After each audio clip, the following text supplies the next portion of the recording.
Assalamu alaikum and welcome back to the Iqra Book Festival. After a very short break, I have the pleasure of introducing our next interviewee, Mr. Bassett, and he is a paediatric surgeon based in Glasgow, Scotland. Over to you.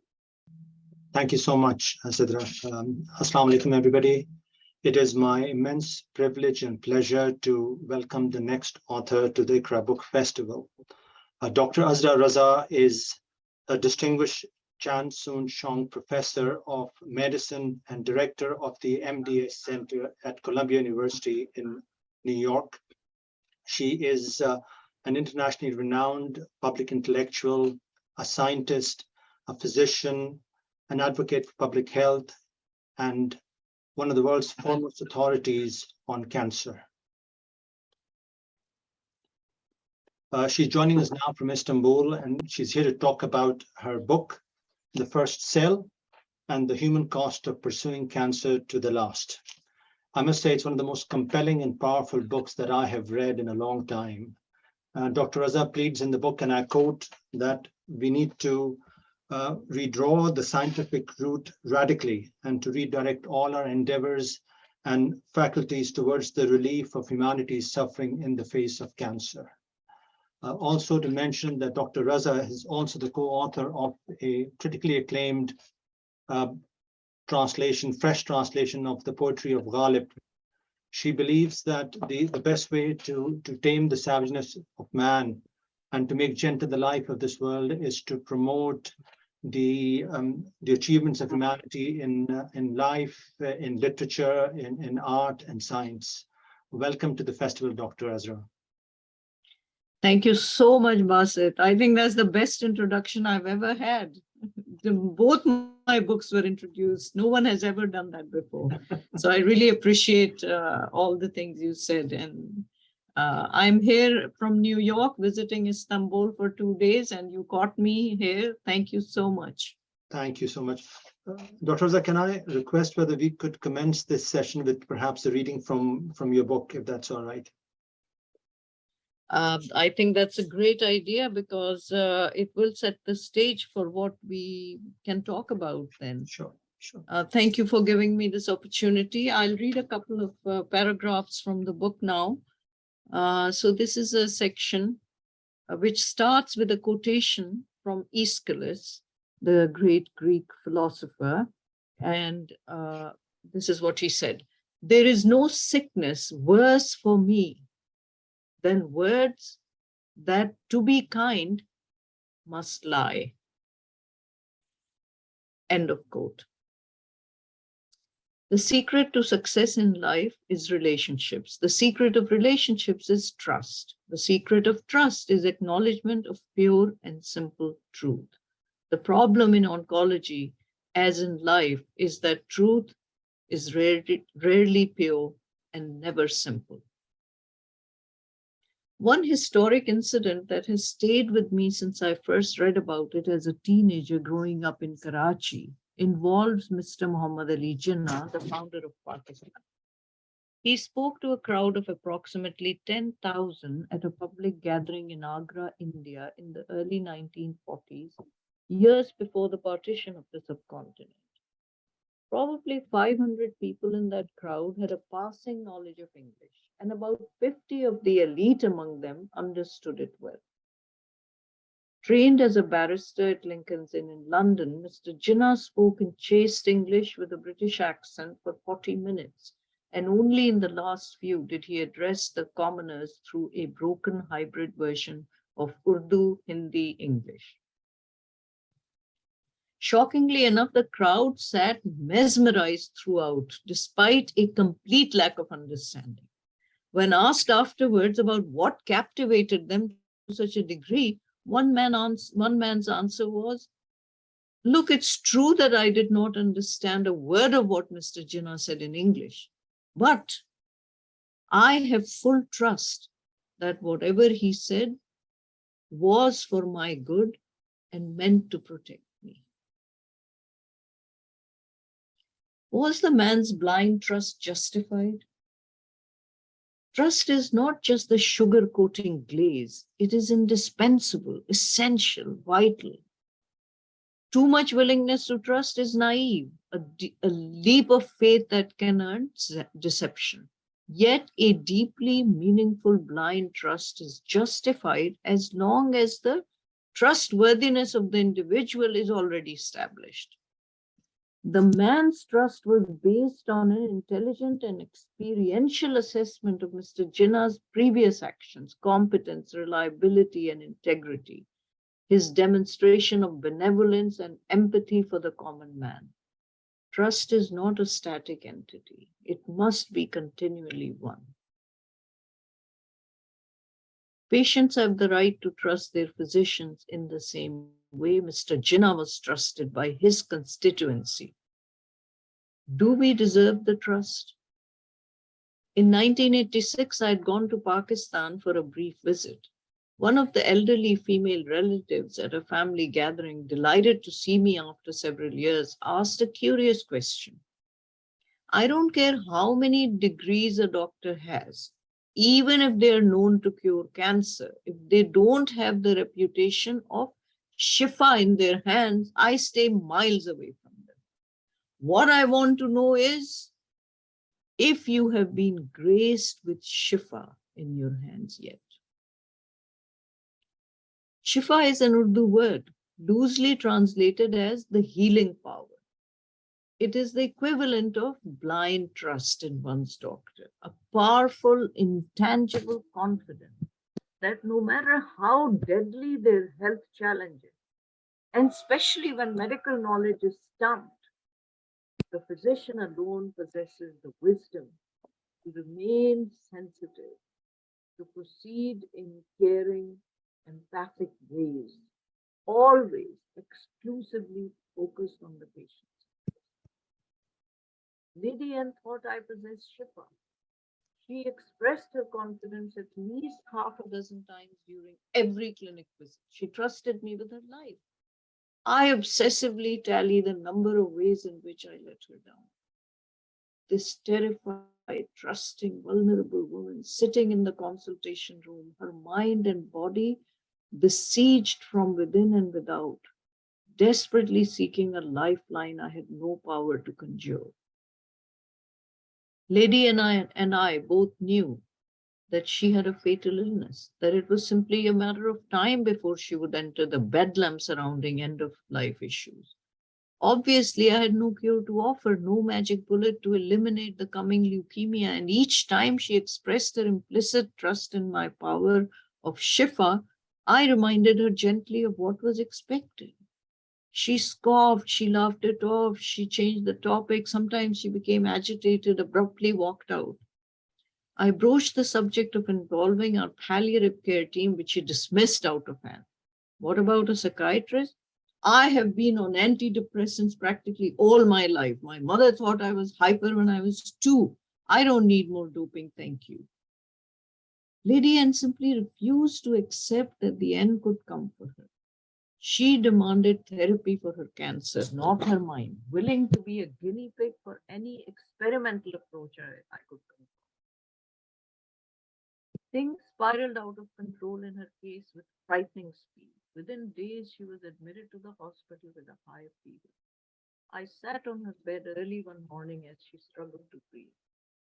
We were for once without the usual team of nurses, fellows, medical students crowding the bed, craning their necks to catch snippets of our conversation.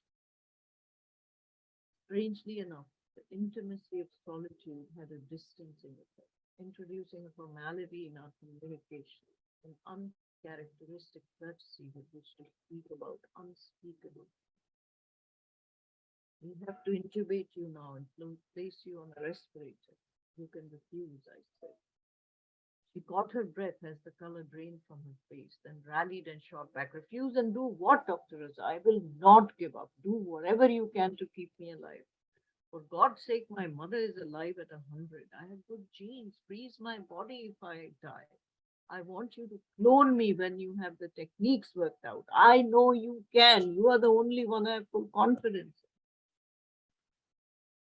I kissed her and called the anesthesiology team. We wheeled her down to the MICU. Within minutes, she was intubated, placed on the respirator. What followed was less about supporting life and more about prolonging death. There was zero chance that Lady N would ever be able to breathe on her own again, since her fundamental issue was not the rapidly progressive pneumonia, but her untreatable fatal cancer. Infections were flaring up precisely because all of a sudden pathogens had a free pass in her leukemia-riddled body. The immune system was fast approaching a state of total collapse as the bone marrow failed to produce the most critical first line of defense, white blood cells. I knew precisely what frightful days lay ahead. She did not. I'm a clinician first, and my medical, moral, and ethical obligation is to relieve distress and suffering caused by disease. I should enable my patients to benefit from the best that science and technology has to offer, not be hurt by it. Yet, by offering to intubate her and connect her to artificial life support as if death were an option, did I fail to protect Lady M? What forces compelled me to offer her a choice of intubation, inviting her to accept unspeakable horrors that she had no clue about? The law, of course. What had I done to help Lady N accept mortality? Did I do enough to explain the hopeless nature of her leukemia, the pointlessness of placing her on artificial life support system?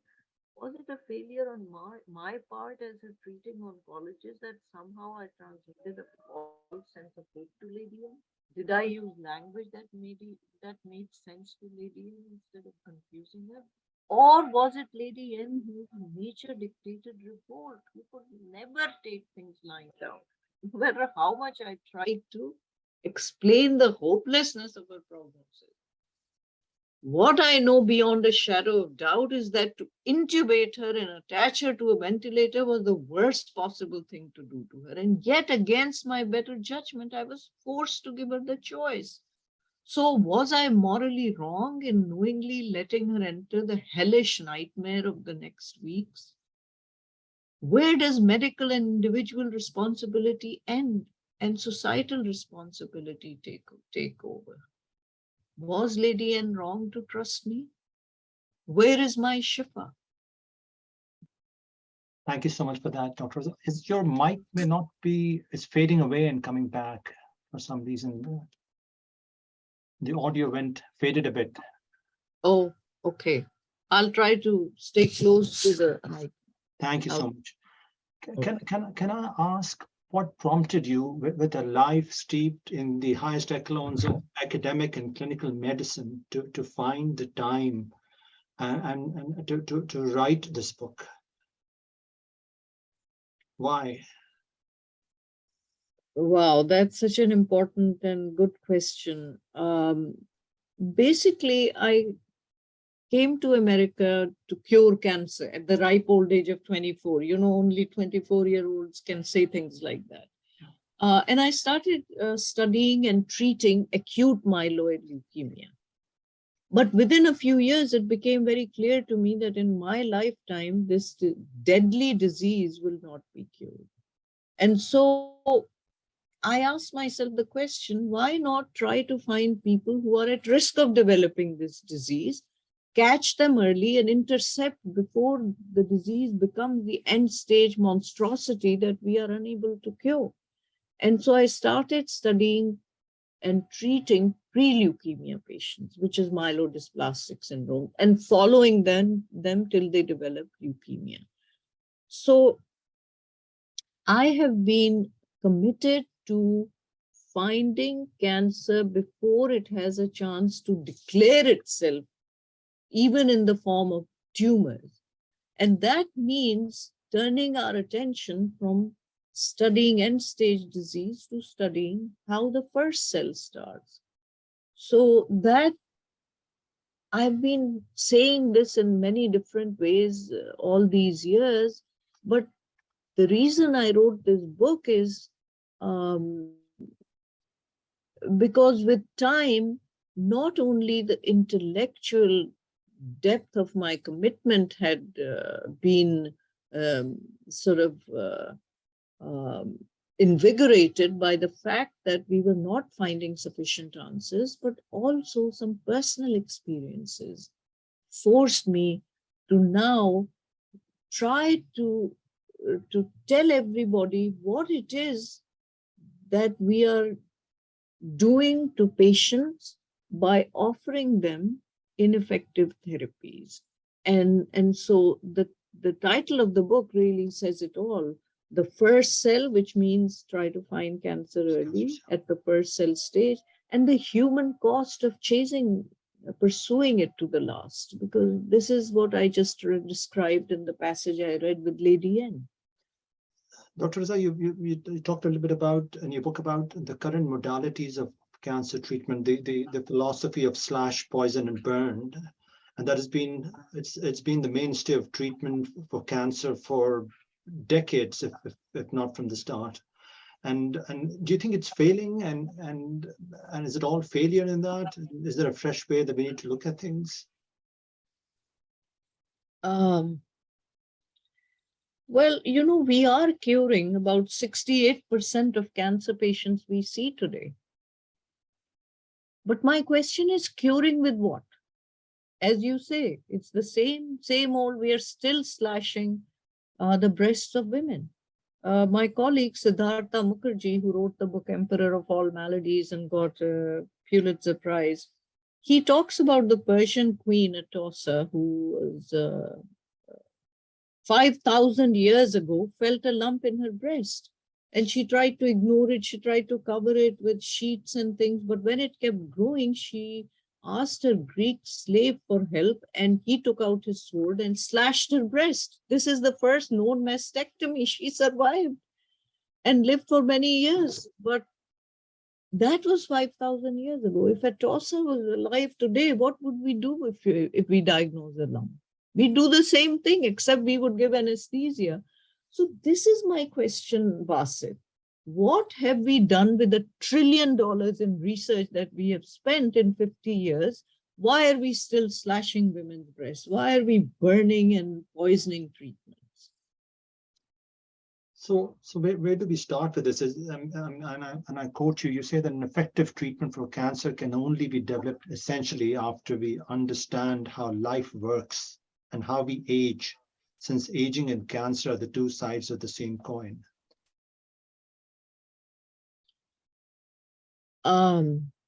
I think it's very important, first of all, Basit, to realize that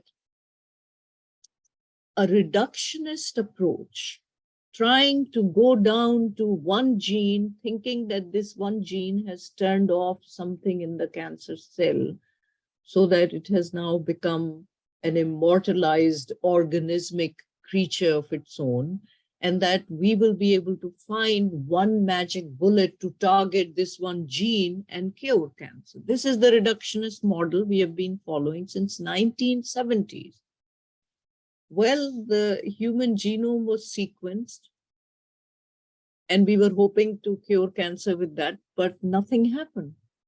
Cancer is still being cancer, and that genome was sequenced in the year 2000. So when you ask me where do we begin and why is cancer so complicated? Well, this is the lesson we learned. By following the reductionist approach, we are getting nowhere. Let's look at the complexity of cancer. And cancer is a disease of the elderly. I mean, think of it in America, for example, this year, there'll be 1.8 million new cases in adults, but only about 15,000 in children. So you see how rare it is in children. It is a disease of the elderly. It becomes more common with age. And the question is why? I have to tell you, Basit, you laugh at this, but every day when I look at myself in the mirror in the morning, I'm so horrified. And I say to myself, God, if this is what's happening on the outside, can you imagine what's happening inside? So in the book, I actually call it the mist of aging. MIST is an acronym, M-I-S-T. M stands for mutations. The idea is that every cell, when it's dividing, the there are DNA copying errors that are made 3 to 4 on an average, Sure. because the DNA simply makes errors making copies. And these errors keep accumulating as cells are dividing in the body. So when we are older, a cell may have suddenly thousands of mutations, and it will take just one more to tip over. So the M in MIST is for mutation, the I is for the immune system, which means it's becoming more decrepit with time, just like the way I'm looking right now.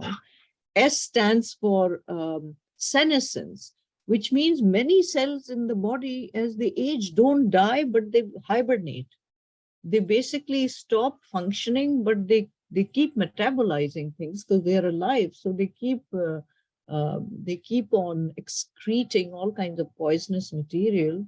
And with age, it keeps accumulating. So there is the whole microenvironment in which cells have to live becomes poisoned. And fourth is tissue loss, because, I mean, just one example, like in the bone marrow, as a healthy adult, 70% are cells, 30% fat. And with age, the ratio becomes 20% cells and 80% fat. So tissue is lost, and that creates problems for physiologic orchestration in any organ. So I'm saying to you that it's so complicated. You have to think of all kinds of things, and to understand the cell, the mutations, the immune system, the blood vessels supplying the tumors, the whole microenvironment. It will take us thousands of years to understand all of that. I'm saying, yes, we should continue to try to do that, but on the other hand, we have patients to treat right now. And the only thing that's successful is early detection. So why not go to detect as early as possible?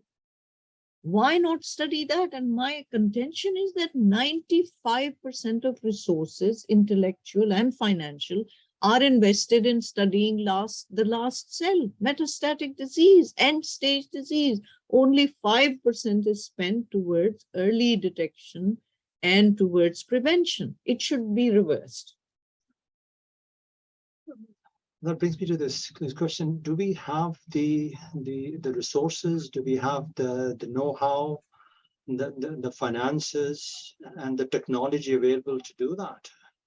I've heard you elsewhere talk about this traffic jam in Karachi and this beggar tapping on the window of your car. Please tell us a bit about that. Yeah, well, that's a sweet story about my medical school days.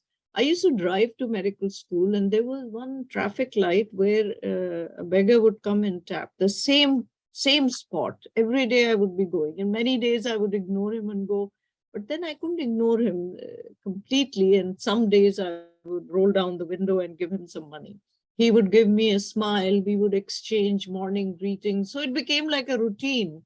Once a week or so, I would definitely give him some money. Well, and then I graduated from med school and came to America. And after several years, I went back. And I was driving to go to med school, and that traffic light came, and I automatically turned to look, try to find that same beggar, but he wasn't there. And, I was a little bit saddened by that. But then a couple of days later, I was passing through another area, the Defense Society area in Karachi, and stopped at a traffic light. And suddenly that same beggar was there. He recognized me, I recognized him, and I pulled over and talked to him. And I said, well, what are you doing here? I was looking for you over there. He said, well, sorry to say, but I had to give that site where I used to beg. My daughter got married. I had to give that site as dowry to my son-in-law. My God. I was so taken aback by that. So this is how some beggars are living in Karachi. On the other hand, the incident you pointed to was there's a tap again on my window. And the traffic jam was pretty bad. The beggar is asking me to give money, and suddenly his cell phone rang and he answers the cell phone. So, and starts looking worried. So I said, what happened? And he said, well, that was my wife on the phone. And she is telling me that the traffic jam is much worse in Nazmabad. I should go there immediately. So now I have to take a bus and go there because the signals are stuck and cars are standing around for longer. I was so impressed by that. Look at the network that even beggars have. They have all the technology, and how have they been able to reach this technology so quickly? This small cell phone has more power than a computer that the size of 2 rooms in 1970s. Yeah. And today, beggars in Karachi to farmers in Indonesia to homeless people in New York City, everybody has a cell phone. So I think you hit on the right thing, that going forward, I am saying that we have plenty of money, at least in America. It's the most affluent country in the world. There is no dearth of money. Trillions of dollars are being spent, and people are looking to invest in biotechnology constantly. But all of that is going towards chasing down and killing the last cell. Everyone is looking for the next mutation, sequencing. He's not done anything. To keep doing the same thing and expect different results is the best definition of insanity. Yeah. So I'm merciless in my criticism of what they're doing. There is enough money. You just have to divert the resources and develop the technology. Don't bank on mammograms and colonoscopies and pap smears are, of course, excellent and help, but PSA testing, we need to just take the natural evolution of those technologies is to develop better imaging devices and better capture the first cell. You mentioned that your book has got such extraordinary grace and beauty that is driven by the stories of your patients, people that you have met, treated, and loved, and you've come to know them. In your book, they're not disguised. Their identities are not disguised. They're real people with real names. They've not been anonymized. You recount their courageous and ultimately heartbreaking stories so vividly, and then family members and friends of these people have also shared their memories and words with you. Why did you do that? Why did you bring them into the book? Yeah. That's actually the main reason I wrote the book, is that we need to look at everything about cancer through the prism of human anguish. It's bad enough that people are diagnosed with a terminal illness. But what's worse is to make their challenges even worse by giving ineffective therapies that ruin them physically and financially with little benefit. $150,000 a year to give a treatment which extends survival for 30% people by 2 months. That kind of thing is completely unacceptable to me. And so the main reason I wrote the book was to be an ambassador for the patients, to give the voice to the patients for a change. And one thing that I feel is unique in this book, Basit, is that I tell the stories of 7 individuals in 7 chapters. That's right. But then I go back to the families of those 7 people who died of cancer. I go back to them years later, some 10 years later, and ask the relative, okay, now that you have the benefit of hindsight and retrospection, and you've had many years to come to terms with your loss, with the decisions you made. If you knew all this, I'm asking you to go back and tell me, would you have changed any of your decisions? Would you have made a different choice? And shockingly enough, Basit, everybody said no, because what else was there? You couldn't take hope away from someone, a 22-year-old or a 38-year-old or even a 75-year-old. You can't. So I asked them to write. So the last part of the book, the aftermath, is given to the relatives of the people who died. And I think that's the crux of the book, is that I have looked at the science, but through the perspective of human suffering. You know, one of the most incredible, moving, and heart-wrenching sections of the book is when you talk about your own husband's fight and battle with cancer and his death. And I know you've described yourself at some places as a cancer widow. How has that? I mean, you incredible heroism and courage, amazing courage, but also inspiring and giving hope to people. Yeah. Well, I'll quote Emily Dickinson. I measure every grief I meet with analytic eyes.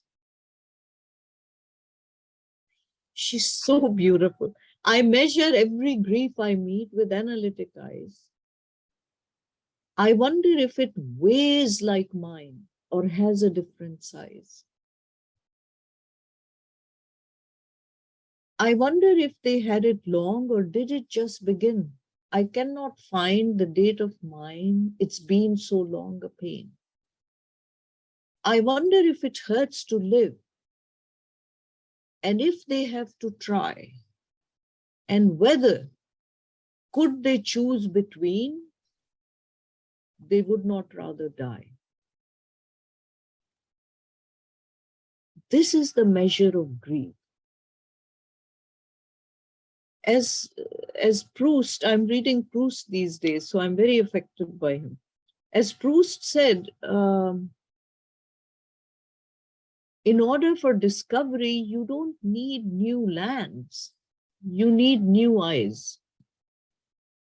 So going through an experience like I went with my husband, or with my daughter's best friend, Andrew, who died. My husband, who was the head of the cancer center at the university in Chicago, had dedicated his life to curing leukemia since he was 15 years old.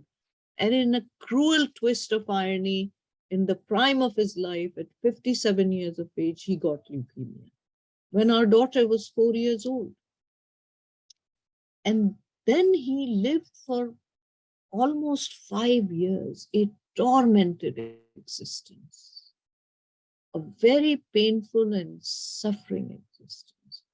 So going through that experience, Basit, changed my eyes. Now, not everything around me is the same, but my eyes are different. So I think that was another reason that I wrote the book. But the final thing I'd like to say is that when I started writing the stories of my patients that appear in the book, I had no intention of telling my own.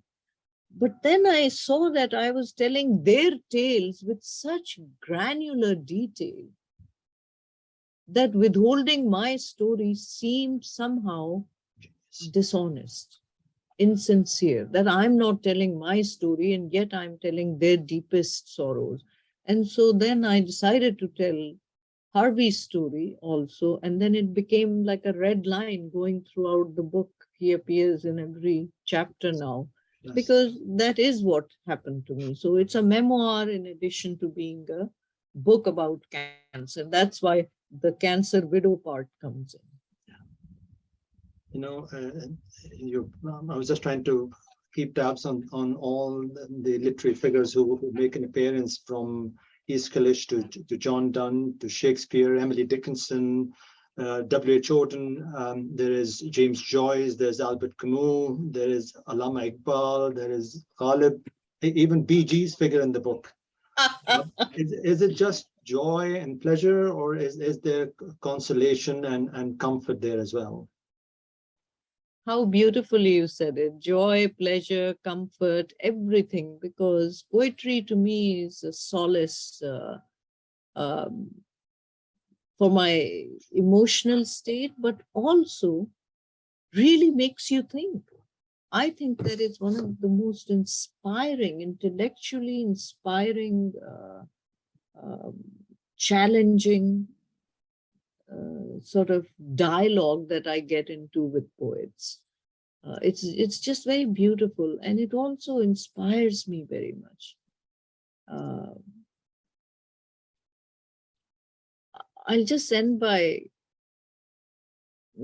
reciting few lines, if you don't mind. Please. From Alfred Lord Tennyson, when he's talking about Ulysses.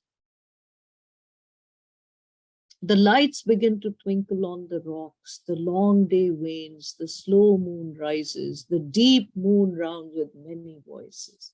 Come, my friends, it's not too late to seek a newer world. It may be that we shall see the happy isles. It may be we shall find the great Achilles whom we knew. Though much is taken, much abides, and though we are not now that force which in olden days moved heaven and earth, that which we are, an equal temper of heroic hearts, made weak by time and fate, but strong in will, to strive, to seek, to find, and not to be. Absolutely amazing. Dr. Raza, just a question from the audience, if you don't mind. Somebody's asking, what is your opinion about the impact of the decline of belief in society and the pressure on oncologists to succeed in meeting patient expectations? Decline of belief, I'm not sure what that means. Oh, you mean patient-doctor relationship decline? Decline, I think, spiritual belief, I think, in society, and the pressure on oncologists to succeed in meeting patient expectations. I think these are all very real issues about patient expectations and a doctor's ability to come up to them. The passage that I read about Lady N is completely my own dialogue with myself about, am I doing the right thing? Why am I not able to convince the patient of what she should do? I'm afraid I don't have any answers, but one thing I would like to say is that we must constantly keep questioning ourselves, our motives, and our goals. Ghalib said it best when he said, "Kya kiya Khizr ne Sikandar se?" What did Khizr do to Sikandar? I don't have time to explicate this further, but suffice it to say that Khizr is the prophet who, in some sense, lets down Alexander the Great, because they get separated in search for the elixir of immortality. Khizr finds it and imbibes it, and Alexander dies, but Khizr is alive and shows us the path. So Ghalib is saying, Kya kiya Khizr ne Sikandar se? If Khizr could let down Sikandar, ab kise rehnuma kare koi? Ibn Maryam hua kare koi, mere dukh ki dawa kare koi. Kaun hai jo nahi hai hajatmand? Kiski hajat rawa kare koi? But the point he's making in the sher is, Kya kiya Khizr ne Sikandar se? What did Khizr do to Sikandar? You can't trust on anyone. Ab kise rehnuma kare koi? Meaning, don't think that you can rely on yourself, because your compass may go wrong. So you have to keep questioning yourself. In fact, the sher is completely against self-reliance. It's telling you to remain skeptical. So the question you're asking about loss of spirituality is basically everyone is questioning themselves, and I think it's a healthy thing. Thank you for that. One other quick question is, I've met, does she think that medical education is just too dry and materialistic? I don't think so. I mean, I'm at Columbia University, and the first year medical students start in my clinic. In fundamentals of medicine is the course. And their whole job is to stay by the bedside with me. And these are kids who are fresh out of undergrad years. You know, they're like 20, 21 years old. and they have to stand by the bedside and see some terminally ill patients, what they're going through. And I think that I have to say that it's very rare to see someone who doesn't react to that sort of suffering. However, there is a problem of communication. Some are good at it and some are not. But I have never met an oncologist in my lifetime in America who did not feel for the patients. Amazing. Thank you for that. I mean, this brings our session to an end. It remains for me just to thank you so much for joining us today and finding the time to do this. What a joy. I was going to ask you to recite a bit of Ghalib, but you did that for us anyway. Thank you. We're ever so grateful. Very honored that you've joined us today. Thank you.